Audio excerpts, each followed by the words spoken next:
إن الحمد لله نحمده ونستعينه ونستغفره ونعوذ بالله من شرور أنفسنا ومن سيئات أعمالنا من يهده الله فلا مضل له ومن يضلل فلا هادي له أشهد أن لا إله إلا الله وأشهد أن محمدا عبده ورسوله أما بعد أعوذ بالله من الشيطان الرجيم بسم الله الرحمن الرحيم யா ஐயுஹல்லதீன ஆமனு இத்தகுல்லா அக்கத்து காத்திஹி வலா தமுத்துன்ன இல்லா வாந்து முஸ்லிமுன்.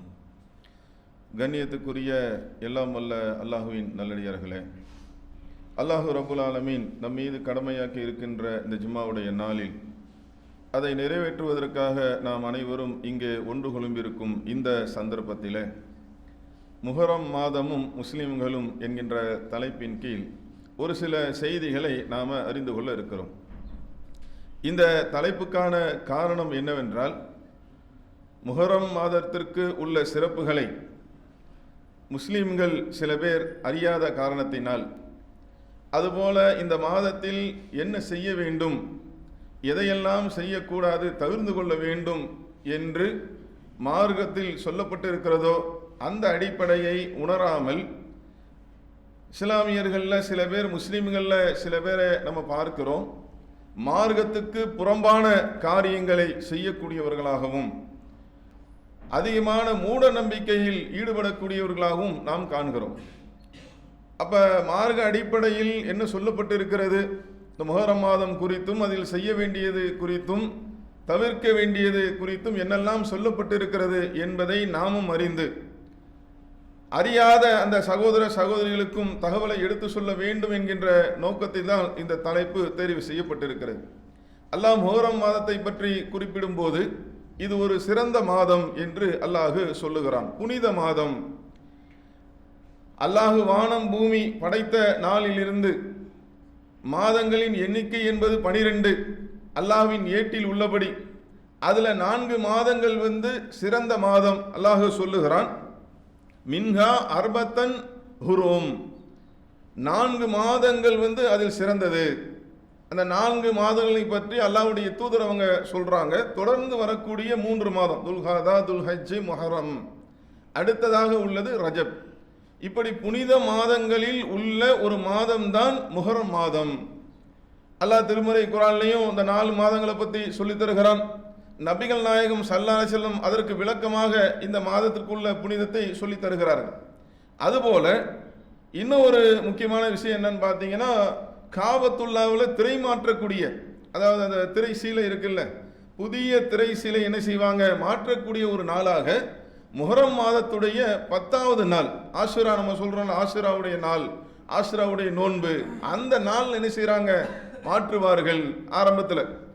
அப்போ ஆரம்ப காலகட்டத்தில் பார்த்தீங்கன்னா, அதாவது ரமலானுடைய நோன்புக்கு முன்னால் நபிகள் நாயகம் ஸல்லல்லாஹு அலைஹி வஸல்லம் அந்த காலத்தில் பார்த்தீங்க அப்படின்னா, ரமலானுடைய நோன்பு கடமையாவதற்கு முன்னால் ஆஷுராவுடைய நாளில் தான் நோன்பு நோக்கக்கூடியவர்களாக இருந்தார்கள். அதன் பிறகு ரமலானுடைய நோன்பு கடமையாக்கப்பட்ட பிறகு அதுக்கப்புறம் அல்லாஹ்வுடைய தூதர் என்ன செஞ்சாங்க, விரும்பினவர்கள் வைத்துக் கொள்ளுங்கள். இது எப்போ வரைக்கும் அப்படின்னா, இப்போ நம்ம செய்ய வேண்டியது என்ன அப்படின்னு பார்த்தீங்கன்னா, அல்லாஹ்வுடைய தூதர் அவர்கள் மதீனாவுக்கு வராங்க. வரக்கூடிய அந்த சந்தர்ப்பத்தில் பார்த்தீங்கன்னா, அங்கே உள்ள யூதர்கள்லாம் என்ன செய்கிறாங்கன்னா, ஆஷுராவுடைய நோன்பை வைக்கக்கூடியவர்களாக இருக்கிறாங்க. முஹர்ரம் மாதத்துடைய 10வது தினமாக இருக்கக்கூடிய ஆஷுராவுடைய அந்த நாளில் ஆஷுரா நோன்பை நோக்கக்கூடியதை அல்லாஹ்வுடைய தூதர் பார்க்குறாங்க. அது என்ன விஷயம் அப்படின்னு கேட்டால், அவங்க சொல்கிறாங்க, இது மிகப்பெரிய மகத்துவமான ஒரு நாள், இதுக்கென்று வரலாறு இருக்கிறது என்று சொல்லி, நமக்கு திருமறை குர்ஆன்ல அல்லாஹ் சொல்லி தரான்ல, அந்த ஒரு அடிப்படை அவங்க சொல்றாங்க. என்ன அடிப்படை? கொடுங்கோல மன்னன் ஃபிரௌன் இருந்தான்ல, ஆனா ரப்புக்குமுல் ஆலா என்று தன்னைத்தானே சொன்ன அந்த ஃபிரௌனை அழித்து அவனுடைய கூட்டத்தாரிடம் இருந்து மூசா அலை அவர்களை, நபி மூசா அலை அவர்களையும் அவர்கள் கூட்டத்தாரையும், நம்பிக்கை கொண்ட கூட்டத்தாரையும் காப்பாற்றிய தினம், கடலை பிளந்து அல்லாஹு ரப்புல் ஆலமீன் காப்பாற்றிய தினம். அந்த அடிப்படையில் மூசா நபி அவர்கள் என்ன செஞ்சாங்க, நோன்பு நோற்றார்கள். அதற்கு நன்றி தெரிவிக்கும் விதமாக, நன்றி பாராட்டும் விதமாக மூசா நபி அவர்கள் நோன்பு வைத்தார்கள். அதை தொடர்ந்து நாங்களும் நோன்பு வைக்கிறோம் அப்படின்னு சொல்றாங்க. நபிகள் நாயகம் ஸல்லல்லாஹு அலைஹி வஸல்லம் என்ன சொன்னாங்க தெரியுமா, மூசா நபி அவர்களுக்கு இவர்களை விட, ஏன்னா அவங்க மார்க்கத்தை ஒழுங்காக ஃபாலோ பண்ணல. மூசா நபி என்ன பிரச்சாரம் செய்தார்களோ அந்த அடிப்படையில் அவங்க கடைபிடிக்கலை. அந்த அடிப்படை யார் கடைபிடிக்கிறான்னு பார்த்தா இஸ்லாமியர்கள், முஸ்லீம் நாம தான் கடைபிடிக்கிறோம். அவங்க என்ன பிரச்சாரம் பண்ண அல்லாஹ்வை தான் வணங்கணும் என்னெல்லாம் சொன்னாங்களோ இன்றைக்கும் என்ன செய்கிறோம், அல்லாஹ்வுடைய அருளை கொண்டு முஸ்லீம்கள் கடைபிடித்து கொண்டு இருக்கிறோம். அப்போ அல்லாஹ்வுடைய தூதர் சொன்னாங்க, மூசா நபி அவர்களுக்கு மிக நெருக்கமானவன் நான் தான், அவர்களை விட யூதர்களை விட நான் தான் மிக நெருக்கமாக இருக்கிறேன் என்று சொல்லி அல்லாஹ்வுடைய தூதர் சொல்றாங்க. தானும் நோன்பை நோற்று மக்களுக்கு என்ன செய்யறாங்க, கட்டளை இடுகிறார்கள், நீங்க நோன்பு வைங்க. இப்போ இந்த இடத்துல நம்ம ஒன்று புரியணும். ஆரம்ப காலமாக ஆரம்பத்தில் எப்படி இருந்துச்சு, கடமையான ரமலானுடைய நோன்பு வந்த பிறகு விரும்பியவர்கள் வைத்துக் கொள்ளுங்கள் அப்படின்னு ஒன்று இருந்துச்சுல்ல. அதை கொஞ்சம் என்ன செய்யறாங்க அல்லாஹ்வுடைய தூதர், இது சுன்னத்தான நோன்பு தான் இருந்தாலும் இதை என்ன செய்யறாங்கன்னா கொஞ்சம் வலியுறுத்துறாங்க. ஏன்னா அங்கே அந்த மதீனாவுக்கு போன பிறகு யூதர்கள் அந்த நிலையை பார்த்த பிறகு தானும் நோன்பை நோற்று என்ன செய்கிறாங்க, அல்லாஹ்வுடைய தூதரவங்க கட்டளை இடுறாங்க தோழர்களுக்கும் பிற மக்களுக்கும் என்ன செய்கிறாங்க, நீங்கள் முஸ்லீம்களுக்கும் நோன்பை வையுங்கள் என்று சொல்கிறாங்க. அப்போ அதிலிருந்து நாம் என்ன புரியணும் அப்படின்னா, அல்லாஹ்வுடைய தூதர் வலியுறுத்தி சொல்லக்கூடிய ஒரு சுன்னத்தாக இருக்கிறது என்பதை நம்ம புரியணும். அது மாத்திரம் இல்லாமல் நம்ம இன்னொரு செய்தியை பார்க்கிறோம். நபிகள் நாயகம் ஸல்லல்லாஹு அலைஹி வஸல்லம் அவங்க ரமலானுடைய காலத்தில் அந்த நோன்பு இருக்குல்ல, அதற்கும் ஆசுராவுடைய நாளில் இந்த நோன்பு இருக்குல்ல, இதற்கும் மிகவும் முக்கியத்துவம் தந்திருக்கிறார்கள். அதை என்ன செய்வாங்களாம், மற்ற ஏனைய அமல்களை விட ஏனைய நோன்பை விட இந்த இரண்டுக்கும் அதிகமாக முக்கியத்துவம் வழங்கியிருக்கிறார்கள். அப்படின் போது நாம் அதிலிருந்து புரியணும், நாமும் இந்த நோன்பினை நோக்க வேண்டும். இந்த மாதிரி கட்டளை இடும்போது அப்ப நபி தோழர்கள்லாம் ஒரு கேள்வி கேட்கிறாங்க, அல்லாஹ்வுடைய தூதர் அவர்களே, இந்த நாளில் 10வது நாளில் ஆஷுரா நோன்பு யூதர்கள் என்ன செய்கிறாங்க, அந்த நாளை அவங்க சிறப்பிக்கிறாங்க. யாரு, யூதர்களும் கிறிஸ்துவர்களும் சிறப்பிக்கக்கூடிய ஒரு நாளாக இது இருக்கிறது. இந்த நாளில் நீங்கள் எங்களையும் நோன்பு வைக்க சொல்லிட்டீங்க, அதற்கு ஒத்ததாக ஆகாதா? கேள்வி என்னன்னு புரியுதா உங்களுக்கு? நபி தோழர்கள் எவ்வளவு தெளிவாக இருக்கிறாங்க பாருங்க. அல்லாஹ்வுடைய தூதர் அவர்கள் நடந்த நிகழ்வை வைத்து அவங்க சொல்றாங்க, மூசா நபி அவர்களுக்கு நாம தான் நெருக்கமாக இருக்கிறோம், நீங்க நோன்பு வைங்கன்றாங்களா? கேள்வியை பார்த்தீங்களா? மாற்று மத கலாச்சாரத்திற்கு எந்த விதத்திலும் ஒத்து போய்விடக்கூடாது, எந்த அடிப்படையிலும் எந்த வகையிலும் எந்த செயலிலும் அது வந்தே விடக்கூடாது என்பதை நபி தோழர்கள் எவ்வளவு தெளிவா இருக்கிறாங்க பாருங்க. அவங்க அல்லாஹ்வுடைய தூதர்கிட்ட கேள்வி கேட்கிறாங்க, அல்லாஹ்வுடைய தூதர் அவர்களே, யூதர்களும் கிறிஸ்துவர்களும் இந்த நாளை என்ன செய்யறாங்க, கொண்டாடுகிறார்கள், சிறப்பித்துக் கொண்டு இருக்கிறார்கள். இந்த தினத்தில் நாமும் நோன்பு வைத்தால் அதற்கு ஒத்ததாக ஆகாதா? அதான் கேள்வி. அல்லாஹ்வுடைய தூதர் சொன்னாங்க, இன்ஷா அல்லாஹ் வருகின்ற வருடம் இந்த நான் என்ன செய்வேன், 9ஐயும் நான் சேர்த்து நோன்பு வைப்பேன். முஹர்ரம் மாதத்துடைய 9, 10 நம்ம சொல்றோம்ல 2 நாட்கள் நோன்பு, நான் 9ஐயும் சேர்த்து நோன்பு வைப்பேன் என்று அல்லாஹ்வுடைய தூதர் சொன்னார்கள். ஆனால் அந்த அடுத்த வருடம் வருவதற்கு முன்பாகவே அல்லாஹ்வுடைய தூதர்கள் மரணித்து விட்டார்கள். அப்ப இதிலிருந்து நமக்கு கிடைக்கக்கூடிய தகவல் என்ன, நம்ம இந்த 2 நாட்களும் நாம் நோன்பு நோக்க வேண்டும். 9, 10 2 நாட்களும் நாம் நோன்பு நோக்க வேண்டும். அதே போல மிக முக்கியமான தகவல் என்னன்னு பார்த்தீங்கன்னா, மார்க்க அடிப்படையில் திருமறை குர்ஆனும் நபிகள் நாயகம் ஸல்லல்லாஹு அலைஹி வஸல்லம் அவர்கள் சொன்ன அடிப்படையில் தான் நம்மளுடைய வணக்க வழிபாடுகளை, வாழ்க்கையை, எல்லா செயல்களையும் நாம் அமைத்துக் கொள்ள வேண்டும். பிற மத கலாச்சாரம் என்பது எந்த வகையிலும் இங்கே எட்டி பார்க்க கூடாது. ஆனா இன்னைக்கு என்ன நிலைமை, அதெல்லாம் தகவலாக இருக்கிறது. இன்னைக்கு என்ன நிலைமைன்னு பார்த்தீங்கன்னா, முஹர்ரம் மாதத்துடைய அந்த சிறப்பினை என்ன செய்ய வேண்டும் என்று அல்லாஹ்வுடைய தூதர் அவங்க சொன்னாங்களோ அந்த அடிப்படையை தகர்க்கும் விதமாக வேறு ஒரு திசையிலே முஸ்லிம்கள் சில பேர்கள் மாற்று மத கலாச்சாரத்துக்கு ஒப்பாக செயல்படக்கூடிய காரியங்களை செய்வதை நாம் பார்க்கிறோம். அவன் முதல்ல நோன்பு சம்பந்தமாக நம்ம முடித்து விடுவோம். நோன்புல என்ன, இன்னொன்று அல்லாஹ்வுடைய தூதர் சொன்னாங்க, இந்த நோன்பினை நாம் நோக்கும் போது, ஆஷுராவுடைய நோன்பை நாம் நோக்கும் போது அதற்கு என்ன கிடைக்கிறது, நற்கூலி, அதற்கான பலன் என்ன, கடந்த ஓராடு பாவங்களுக்கான அது மன்னிப்பாக இருக்கிறது, நான் ஆதரவு வைக்கிறேன் என்பதாக நபிகள் நாயகம் ஸல்லல்லாஹு அலைஹி வஸல்லம் சொன்னாங்க. இது ரொம்ப கவனிக்க வேண்டிய ஒண்ணுங்க. நம்ம நோன்பு வைப்பதினால் நமக்கு கிடைக்கக்கூடிய நன்மை என்னன்னு பார்த்தீங்கன்னா, நம்மளையும் அறியாமல் சின்ன சின்ன பாவங்கள் இருக்குல்ல, நம்மளுடைய நாவினால், நம்மளுடைய காதுகளினால், நம்மளுடைய கண்களினால், நம்மளுடைய கால் கையெல்லாம் இருக்கு பாருங்க, என்னென்னவோ நடக்கதானே செய்யுது. இன்னைக்கு சின்ன சின்ன விஷயங்கள் நாம் என்ன செய்கிறோம், விளையாட்டுக்காக என்று சில வேலைகள்லாம் நம்ம செய்ய தானே செய்கிறோம். இது போன்ற பாவங்களை, கடந்த ஓராண்டு செய்த அந்த பாவங்களை இல்லாமல் ஆக்கக்கூடிய ஒன்றாக, பாவ பரிகாரமாக இந்த நோன்பு என்பது இருக்கிறது என்று அல்லாஹ்வுடைய தூதர் செஞ்சாங்க, வலியுறுத்தி சொல்லி இருக்கிறார். அப்ப இந்த அடிப்படையில் நாம இந்த நோன்பை நோக்கக்கூடியவர்களாக நம்ம இருக்க வேண்டும் என்பது முதல் தகவல். அடுத்தது பார்த்தீங்கன்னா, அந்த நோன்பை நோற்பதற்கு காரணம் என்ன? யூதர்கள் சொன்ன அந்த அடிப்படை இருக்குல்ல, இந்த அடிப்படை அதாவது மூசா நபி அவர்களை அல்லாஹ் கடலை பிளந்து காப்பாற்றினான். எவ்வளவு பெரிய முக்கியமான விஷயம்! கொடுங்கோல் மன்னனை இல்லாமல் ஆக்கினான், அந்த கடலில் மூழ்கடித்தான் என்கின்ற மிக முக்கியமான ஒரு தகவல், வரலாற்று சிறப்புமிக்க ஒரு நிகழ்வு. என இன்னைக்கும் நாம் கேட்கும் போது நமக்கு ஒரு மிகப்பெரிய ஒரு தெம்பை ஏற்படுத்துகிறது. அல்லாஹ் ரப்புல் ஆலமீன், ஏன்னா ஃபிரௌன் என்பவன் மிகப்பெரிய கொடுங்கோலன். இன்னைக்கு நாம இந்தியாவில் வாழ்ந்துட்டு இருக்கிறோமா? இன்னைக்குள்ள சூழல் என்ன? அவ்வப்போது என்ன செய்யறாங்க? சில சட்டங்களை இயற்றி முஸ்லிம்களை அடக்க ஒடுக்க நினைக்கிறார்கள், இருக்கா இல்லையா? ஆனா நாம உறுதியாக களத்தில் நின்றால் அல்லாஹ்வுடைய அருளை கொண்டு இறைவின் மீது தவக்கல் வைத்து மூசா நபி இதை செஞ்சாங்க. எப்படி செஞ்சாங்க தெரியுமா? அந்த கடலை பிளக்கக்கூடிய அந்த நிகழ்வு நடக்குதுல்ல, ஒரு பக்கத்தில் ஃபிரௌன் துரத்தி கொண்டு வருகிறான், இன்னொரு பக்கத்தில் கடல் குறுக்கிட்டு விட்டது. மக்கள்லாம் கேட்கிறாங்க, என்ன மூசா அவர்களே, நம்ம சிக்கிட்டோமா? இல்லை, ஒன்றும் பிரச்சனை இல்லை, என்னுடைய இறைவன் என்னோடு இருக்கிறான், அவன் நமக்கு வழிகாட்டுவான் என்று உறுதியா சொன்னான். எந்த நிலைன்னு பார்த்தீங்களா? சும்மா சின்ன பிரச்சனை இல்லைங்க, 10 ரூபா கொடுக்கல் வாங்கல பிரச்சனையா? அது இல்லை, கொஞ்சம் தவறினாலும் உயிரே போகக்கூடிய ஒரு சந்தர்ப்பம், அங்கும் உறுதியோடு சொன்னார்கள். பாடம் இருக்கா இல்லையா?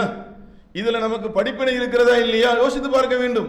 இன்னைக்கு நம்ம இந்த நிலையெல்லாம் பார்க்கும்போது நமக்கு ஒரு என்ன ஒரு சின்ன அளவில் ஒரு சோர்வு வருகிறது. ஆனா அதை என்ன செய்யணும்? நம்ம இல்லாமல் ஆக்க வேண்டும் என்றால் இதிலிருந்து நம்ம பாடம் படிக்கணும்.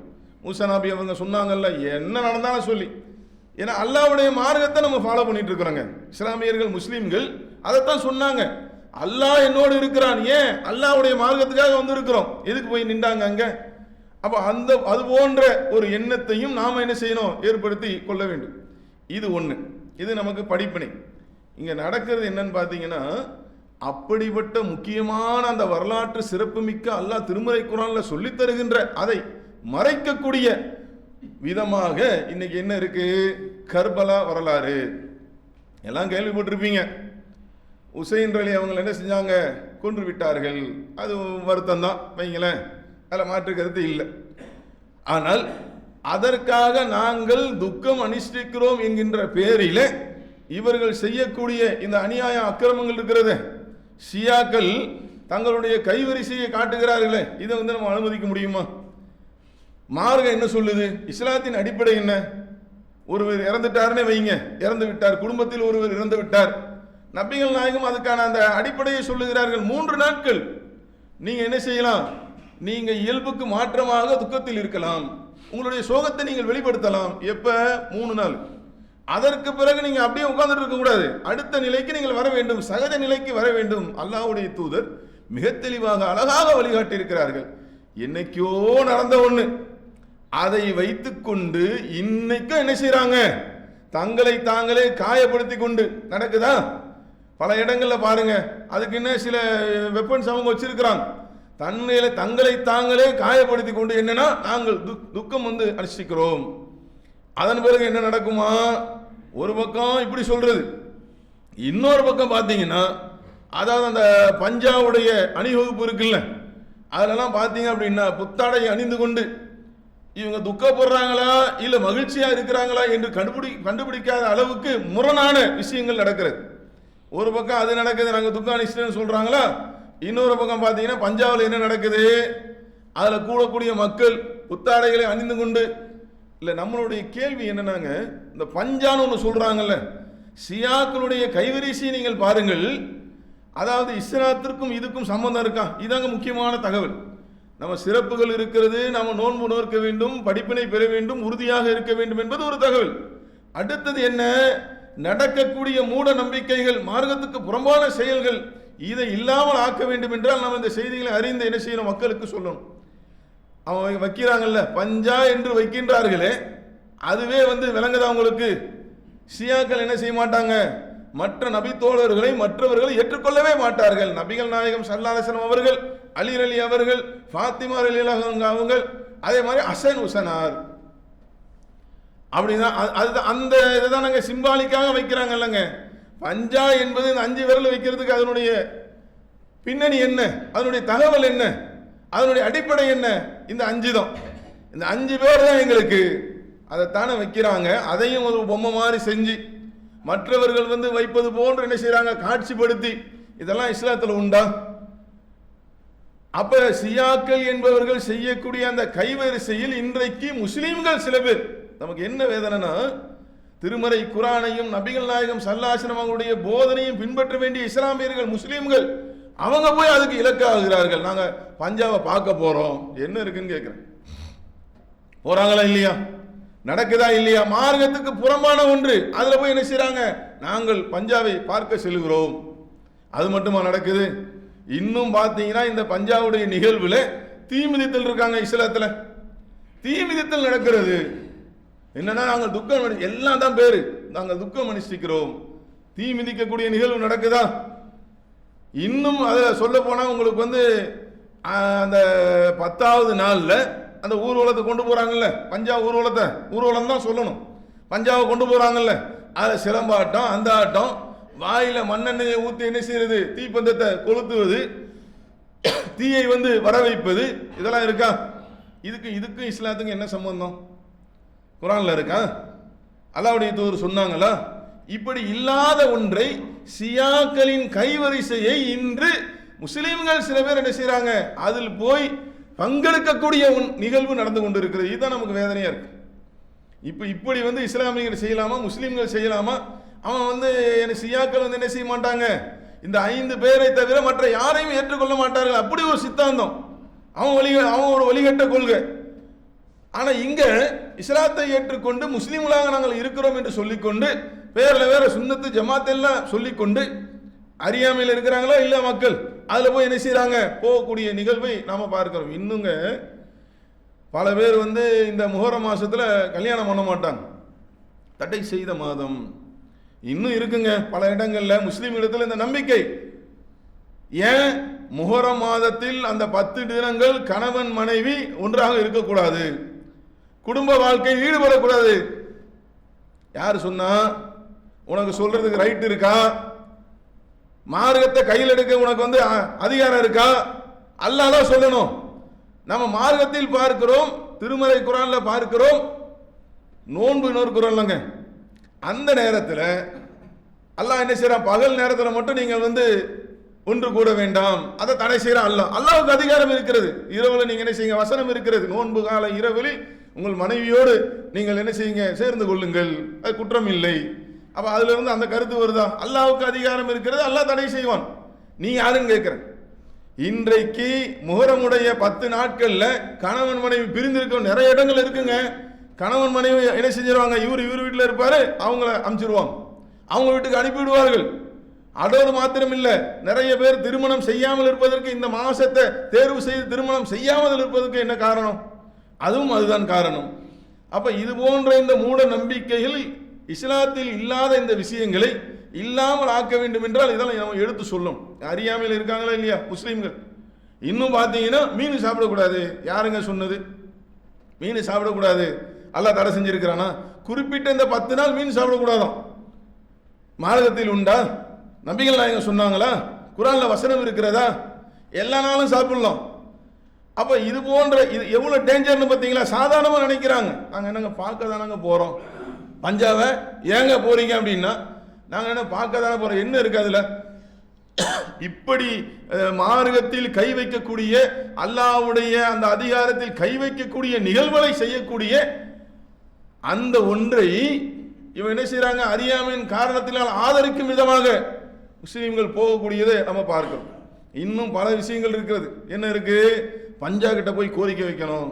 யாரு? பஞ்சா கிட்ட போய் கோரிக்கை வைக்கணும். அது என்னது? அது நம்ம மற்றதெல்லாம் சொல்றோம்லங்க, தர்காவுக்கு போகாதீங்க, இறந்தவர் எப்படிங்க செவியேற்பார் அப்படிலாம் சொல்றோம். நம்ம மற்றதெல்லாம் சொல்றோம்ல, அது கேட்குமா? இவங்க கேட்பாங்களா? அதெல்லாம் கேள்வி கேட்கறோம்ல. நம்ம இங்க என்ன இருக்கு? பொம்மை மாதிரி செஞ்சு வச்சிருக்கிறோம், பொம்மை மாதிரி செஞ்சு வச்சிருக்கிறான் ஸ்டீல்ல. அதுக்கு பூவெல்லாம் போட்டு அதை ஒரு விதமாக பண்ணி அதுகிட்ட போய் கோரிக்கை வைக்கணுமா? கேட்குமா? தெரியுமா? அப்போ எதுக்காக சொல்றேன்னா, இதை நாம் சாதாரணமாக கடந்து போக முடியாது. செய்ய வேண்டியது எவ்வளோ, அந்த செய்ய வேண்டியதை மார்க்க நமக்கு சொல்லித் தருகிறது. நோன்பு நோற்பதும் அதுபோல் இதற்குரிய அந்த மாதத்திற்குரிய சிறப்பையும் இஸ்லாம் நமக்கு சொல்லித் தருகிறது. ஆனால் முஸ்லீம்களில் பல பேர் என்ன செய்கிறாங்க, இன்றைக்கு இதை அறியாமல் இன்னும் இந்த நோன்பு கூட என்ன பேர் வச்சுருக்காங்க தெரியுமா? ஏங்க முஹர்ரமில் நோன்பு வைப்பாங்க. ஆசுராவுடைய நோன்பை ஃபிரௌன் அழிக்கப்பட்டான், அதே மாதிரி மூசா நபி காப்பாற்றப்பட்டார்கள், அதற்காக நோன்பு வைக்கணுன்றது அடிப்படை. ஆனால் என்ன நிகழ்வு? அசனார் உசனா அவங்க நோன்பு, அசன் உசன் அவங்களுக்காக வைக்கக்கூடிய நோன்பு. ஏன்? அவங்க கொல்லப்பட்டாங்கல்ல, ஷியாக்கள் சொல்றாங்கல்ல நாங்கள் துக்கம் அனுஷ்டிக்கிறோன்ட்டு. அது போன்று என்ன செய்யறாங்க, முஸ்லிம்களிலும் சில பேர் நோன்பு வைக்கிறார்கள், ஆனால் நோக்கம் மாறிவிடுகிறது. அப்ப களத்தில் இறங்கி இந்த தகவலை சொல்லி அவங்களுடைய அறியாமை நீக்கக்கூடிய அந்த வேலைகளை நாம தான் என்ன செய்யணும், களம் இறங்கி செய்ய வேண்டும். ஆக அன்பார்ந்த சகோதர சகோதரிகளே, இது போன்று இன்னும் ஏராளமாக என்ன செய்யறாங்க, மூட நம்பிக்கையில் செய்யக்கூடியவர்களாக மார்க்கத்துக்கு புறம்பான செயல்களில் ஈடுபடக்கூடிய காரியங்கள் நடந்து கொண்டிருக்கிறது. நம்ம வர வழியிலே பார்த்தீங்கல்ல, இங்கேயே பார்த்தீங்கன்னா வர வழியிலே என்ன செஞ்சிருக்கிறாங்க, பஞ்சாவை வைக்கக்கூடிய இதெல்லாம் இருக்காங்க, மார்க்கத்தில் இருக்காங்க. வேதனையா இருக்குல்ல, பார்க்கும் போதே வேதனையாக இருக்கிறது. அப்ப சம்பந்தப்பட்ட அவங்கள்ட்ட என்ன செய்யணும், தகவலை சொல்லி மார்க்கத்தை சொல்லி புரிய வைக்கக்கூடிய அந்த வேலையை நாம் அனைவரும் செய்ய வேண்டும். அதற்காகத்தான் இந்த செய்திகள் தொகுத்து சொல்லப்பட்டிருக்கிறது. அப்படிப்பட்ட அந்த பாக்கியத்தை அல்லாஹ் ரப்புல் ஆலமீன் உங்களுக்கும் எனக்கும் வழங்க வேண்டும் என்று சொல்லி என்னுடைய முதல் உரையை நிறைவு செய்கிறேன்.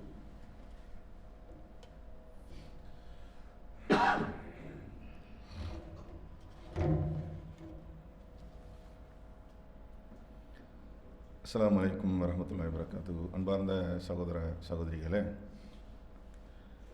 சமீபத்தில் நடந்த ஒரு நிகழ்வு, திருப்பூர் மாவட்டத்தில் அபினாவசி என்கின்ற ஒரு பகுதியில் ஒரு சகோதரி, ரித்தன்யா என்று சொல்லக்கூடிய ஒரு சகோதரி, அவங்க என்ன செஞ்சாங்கன்னா தற்கொலை செய்து கொண்டார்கள்.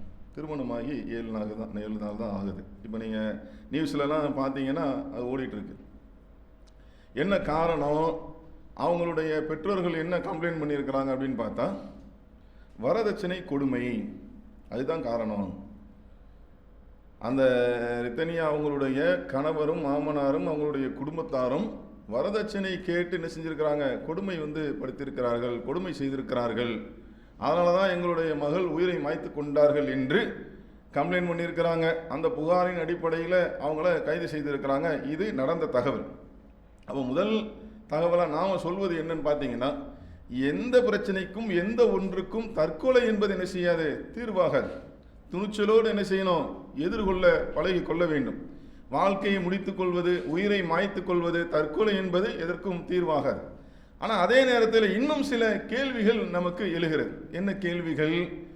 1961 அப்போவே என்ன செஞ்சாங்க, வரதட்சணை தடை சட்டம் அப்படின்னு ஒன்று கொண்டு வந்தாங்க. 1961 பாருங்களேன். அது முழுமையான அடிப்படையில் செயல்பட்டு இருந்தால் இன்னைக்கு இந்த தகவல் வந்திருக்குமா? 2025 திருப்பூரில் ரித்தன்யா என்று சொல்லக்கூடிய ஒரு சகோதரி இந்த வரதட்சணை கொடுமையின் காரணத்தினால் தன்னுடைய உயிரை மாய்த்து கொண்டார்கள். இந்த தகவல் வருமா? அப்ப என்ன இல்லை, முழுமையாக செயல்படவில்லை. இன்னொரு அதிர்ச்சியான தகவல் என்ன தெரியுமா? 2019 ஒரு புள்ளி விவரம் எடுக்கிறாங்க. ஒவ்வொரு நாளும் 20 பெண்கள் வரதட்சணை கொடுமையின் காரணத்தினால் தங்களுடைய உயிரை மாய்த்துக் கொள்கிறார்கள். எவ்வளவு பெரிய அபாயகரமான விஷயம் பார்த்தீங்களா? இந்தியா முழுக்க உள்ள அந்த புள்ளி விவரங்கள்ல 2019 சொல்லக்கூடிய தகவல் என்னன்னா, ஒரு நாளைக்கு 20 பேர். இதையெல்லாம் நாம் குறிப்பிட்டு சொல்வதற்கு காரணம் என்னன்னு பார்த்தீங்கன்னா, வாங்கக்கூடிய இடத்துக்கு, ஏன்னா ஒட்டுமொத்த சமூகம் இதற்கு எதிராக களம் இறங்க வேண்டும். ஒட்டுமொத்த சமூகமும் இதற்கு, இந்த வரதட்சணை கொடுமைக்கு எதிராக களம் இறங்க வேண்டும். இன்னைக்கு நிலை என்னன்னு பார்த்தீங்கன்னா, வாங்கக்கூடியவங்க என்ன செய்யறாங்க, தவறு இல்லை. அதுபோல அந்த நிகழ்வில் பங்கெடுக்கக்கூடியவர்கள் நினைக்கிறார்கள் இது தவறு இல்லை, கொடுக்கக்கூடியவங்களுக்கு தான் அது சிரமமா இருக்கு. இப்படி இந்த மாதிரி வகை பிரிக்காமல் ஒட்டுமொத்தமாக இவர் கொடுக்கக்கூடியவர் ஒரு கட்டத்தில், வாங்கக்கூடியவர் இன்னொரு இடத்துல கொடுக்கக்கூடிய நிகழ்வும் வருது இல்லை, அவருடைய மகளுக்கு கொடுக்கக்கூடிய ஒரு நிகழ்வும் வருகிறது. அப்போ ஒட்டுமொத்த சமூகமும், ஏன்னா இது சாதாரண ஒன்றாங்க. இன்னைக்கு ஒரு சகோதரியுடைய உயிர் போயிருக்கிறது சில தினங்களுக்கு முன்பாக. அது மாத்திரம் இல்லாமல் புள்ளி விவரங்கள் எடுத்தால் இந்தியா முழுக்க ஒரு நாளைக்கு 20 பெண்கள். சாதாரண ஒண்ணா? அப்போ ஒட்டுமொத்த சமூகமும் என்ன செய்யணும்? இதற்கு எதிராக களமிறங்கி வரதட்சணைக்கு எதிராக தங்களுடைய குரல்களை பதிவு செய்ய வேண்டும். இதுல இஸ்லாம் எந்த அளவுக்கு அழகா வழிகாட்டுது பாருங்க. பெண்களுக்கான மகர் தொகை நீங்க கொடுங்க, மாத்து நிசா சதுக்காத்து இன்னிகளா, இப்படி பாருங்க அல்லாஹ்வுடைய இந்த மார்க்கம். ஏன்னா வரதட்சணையில் இன்னைக்கு பல உயிர்கள் போய் கொண்டு இருக்கிறது, இன்னும் கொடுமைகள் நடந்து கொண்டு இருக்கிறது. ஆனால் இறைவனுடைய வேதம் சொல்லுகிறது, ஆண் மகனாக நீ இருந்தால் நீ என்ன செய்ய, அந்த மணப்பெண்ணுக்கு மகர் கொடை மகருடைய அந்த தொகையை நீ வாரி வழங்கு என்று இஸ்லாம் வழிகாட்டுகிறது. அப்ப அந்த அடிப்படையில் இது இறைவனுடைய மார்க்கம். அந்த அடிப்படையில் என்ன செய்ய வேண்டும்? ஒட்டுமொத்த சமூகமும் களமிறங்கி இது போன்ற வரதட்சணையுடைய கொடுமைக்கு எதிராக களம் காணக்கூடிய ஒரு நிகழ்வு என்பது தேவை. அப்போதுதான் இன்னைக்கு இது கடைசியா இருக்கும். உயிர் என்பது சாதாரணமா? இன்னைக்கு இவங்க உயிரை விட்டு இருக்கிறார்கள். தற்கொலை என்பது எதற்கும் தீர்வில்லை, துணிச்சலாக எதிர்கொள்ள அதுதான் நம்மளுடைய நிலைப்பாடு. ஆனா இது போன்று என்ன செய்யக்கூடாது, இனி ஒரு நிகழ்வு நடக்காத வண்ணம் இந்த அரசாங்கமும் சமூகத்தில் உடைய அத்தனை பேருடைய பொறுப்பாக இது இருக்கிறது என்ற தகவலை சொல்லி இரண்டாவது உரையை நிறைவு செய்கிறேன். வாஹிரு தஅவானா அல்ஹம்துலில்லாஹி ரப்பில் ஆலமீன்.